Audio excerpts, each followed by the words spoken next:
Hello there, my friend, and welcome to our little chat today about Armstrong numbers, a unique and fascinating zero-link part of number theory. In Python, identifying an Armstrong number, or an n-powerful number, can be an exciting exploration into the world of integers. Let me paint a picture first. An Armstrong number is one that equals the sum of its own digits raised to the power of the number of digits. Take 153 for example. Since it's a three-digit number, each of its digits should sum up to a cube for it to be an Armstrong, right? And voila, 153 is an Armstrong number indeed, because 1 3 plus 5 3 plus 3 3 equals 153. Now, as a Python aficionado, finding these peculiar numbers sounds like a treasure hunt in the vast ocean of integers. But worry not. With your newly befriended programming language and this guide, we'll be making waves.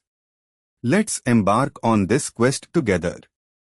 To start, we need to create a function to extract digits. In Python, integers come in handy with the help of division and modulo operations.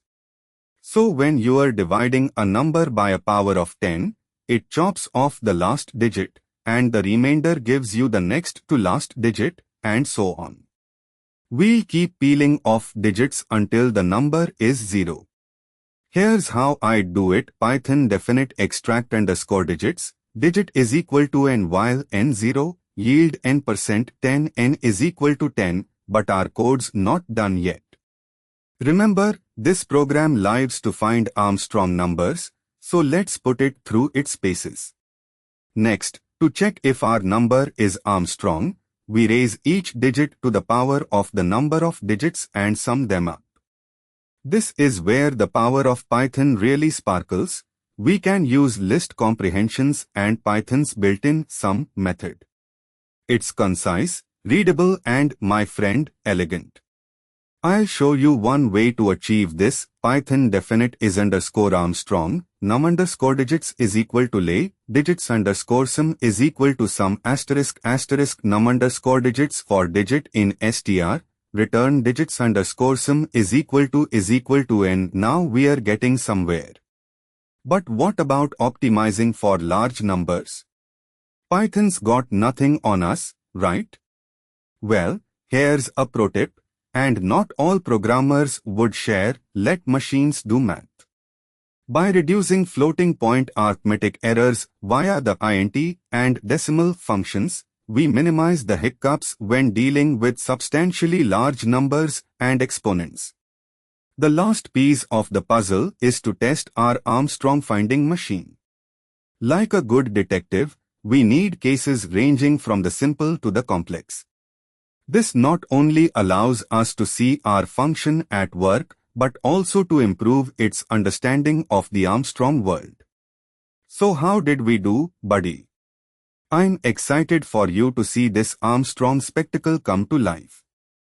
Just remember, programming's not just about coding, it's about unraveling stories like these.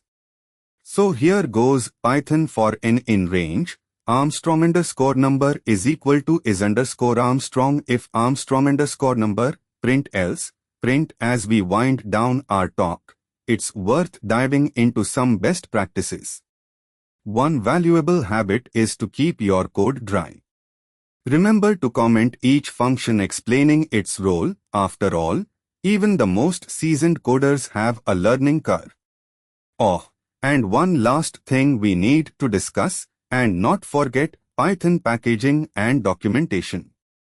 We've covered an Armstrong numbers charm, but let's not just keep our magic hidden in a personal chest. Let's share it with the world, one where others can find fascination and perhaps even apply this spell for their work. We've dipped our toes in understanding Armstrong numbers, implemented our Python functions, explored optimization and practiced some programming best practices. The journey itself was an Armstrong number of fun. Each digit brought up something new to learn and see the magic in coding. Thank you for joining me on this Python expedition. Before I bid you adieu, here's a parting gift, a treasure map of sorts. Visit neeraj.qzid.io and subscribe to TechLab.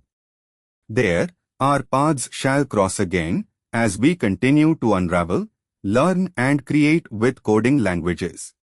Until next time, happy coding. The end.